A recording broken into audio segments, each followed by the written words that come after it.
আসসালামু আলাইকুম শিক্ষার্থী বন্ধুরা, তোমাদেরকে 24 লার্নিং একাডেমির পক্ষ থেকে স্বাগতম। আজকে আমি তোমাদের জন্য নবম শ্রেণীর ডিজিটাল প্রযুক্তি মূল্যায়ন নির্দেশিকা নিয়ে হাজির হয়েছি। আশা করি ভিডিওটি তোমাদের ভালো লাগবে। চলো তাহলে ক্লাসটি শুরু করা যাক।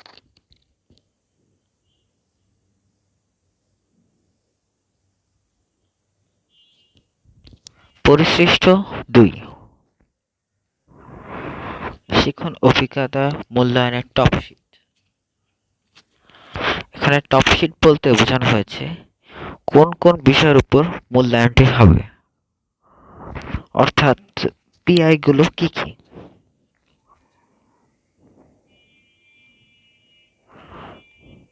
পিআই বলতে ইতোমধ্যে তোমরা জেনেছো, পিআই মানে পারফরম্যান্স ইন্ডিকেটর বা পারদর্শিতার সূচক।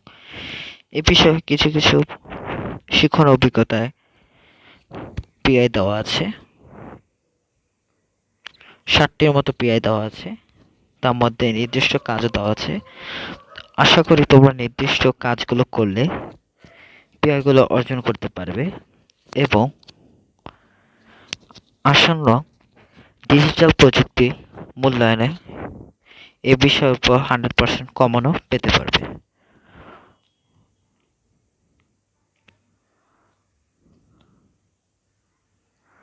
তো প্রথমে যেটা আছে, পিআই 1, প্রযুক্তি ব্যবহার করে একাধিক উৎসের তথ্যের তুলনামূলক বিশ্লেষণ করতে পারছে।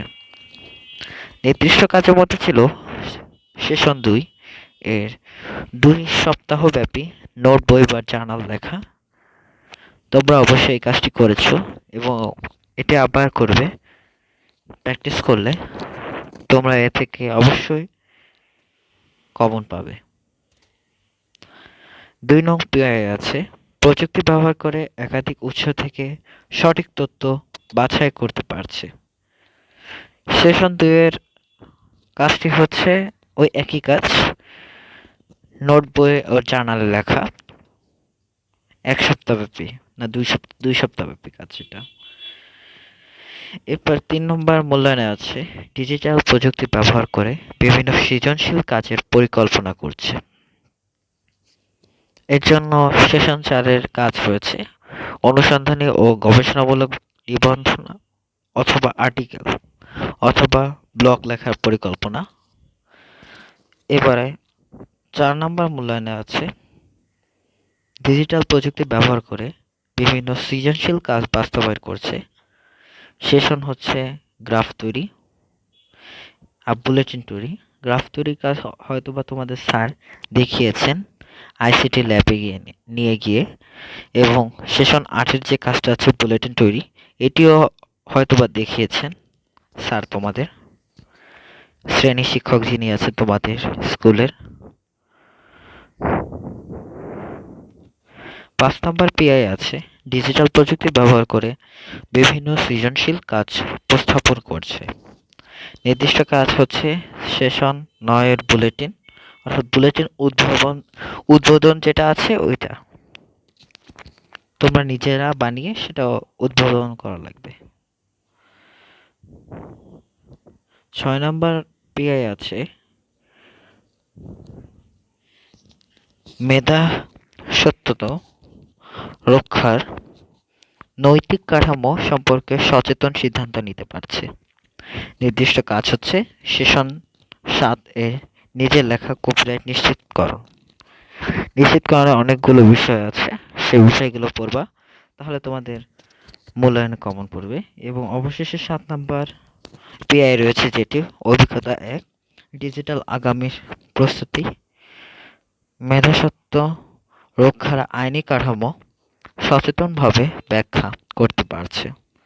এটা হচ্ছে শিক্ষণকালীন এই পারদর্শিতার সূচক পিআই ইনপুট দিতে যাচাই করতে হবে না, মানে এই বিষয়ে নির্দিষ্ট কাজ নাই, মানে এটা যাচাই করতে হবে না ইনপুট দিয়ে।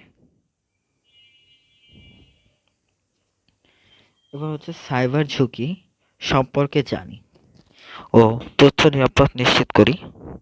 এ বিষয়ে কাজ হচ্ছে একাধিক কৌশল অবলম্বন করে তথ্যের নিরাপত্তা কিভাবে নিশ্চিত করা যায় তা প্রকাশ করতে পারছে।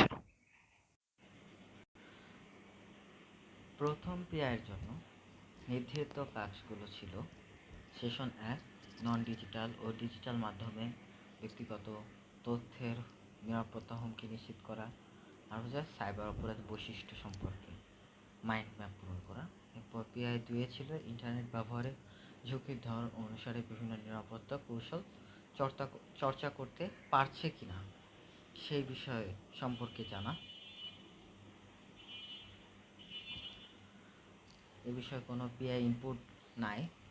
আর 69813 নম্বর পিআই যেটা হচ্ছে ডিজিটাল প্ল্যাটফর্মে সংঘটিত বিভিন্ন অপরাধগুলো চিহ্নিত করতে পারছে কিনা এ বিষয়ে কোনো নির্ধারিত কাজ নাই। এবং সর্বশেষ যে কাজ ছিল সেটা হচ্ছে 3টা পিআই। সর্বশেষ 3টা পিআই হচ্ছে ডিজিটাল অপরাধের সামাজিক প্রভাব বিশ্লেষণ করতে পারছে কিনা, এর জন্য সাইবার অপরাধ তাদের প্রভাব সম্পর্কে ছক পূরণ। আর সম্ভবত ঘটনা 3-এর যে বিপদ সেটা সমাধানে করণীয় এ বিষয়ে ছক পূরণ আছে, সেগুলো পূরণ করা। ডিজিটাল অপরাধের সাংস্কৃতিক প্রভাব বিশ্লেষণ করতে পারছে কিনা সেই বিষয়ে আস্থা রাখা। সেশন 3-এর সাইবার অপরাধ তাদের সম্পর্কিত প্রভাব সম্পর্কে ছক পূরণ করা, সম্ভাব্য ভিডিও এবং তার সমাধানের করণীয় কী সেটাও নির্ধারণ করা। আর সর্বশেষ যে পিআইটি আছে সেটা হচ্ছে বিভিন্ন ধরনের ডিজিটাল অপরাধ সম্পর্কে মুক্তি পেতে কৌশল নির্ধারণ করতে পারছে কিনা। সেশন 4-এর প্রথম ছকে ঘটনাক্রমিক অনুসারে পদক্ষেপ নিশ্চিতকরণ। আর হচ্ছে নাটিকা উপস্থাপন তৈরি আর উপস্থাপন করা লাগবে। তো এইসব বিষয়গুলো যদি তোমরা প্র্যাকটিস করতে পারো তাহলে তোমরা মূল্যায়নে 100% কমন পাবো এবং বইও ভালোভাবে পড়তে হবে। এই বিষয় মাথায় রেখে তোমরা মূল্যায়নের জন্য প্রিপারেশন নিবা। আশা করি আজকের ভিডিও তোমাদের ভালো লেগেছে। ভিডিওটি যদি ভালো লেগে থাকে তাহলে সাবস্ক্রাইব করতে ভুলবে না। আসসালামু আলাইকুম।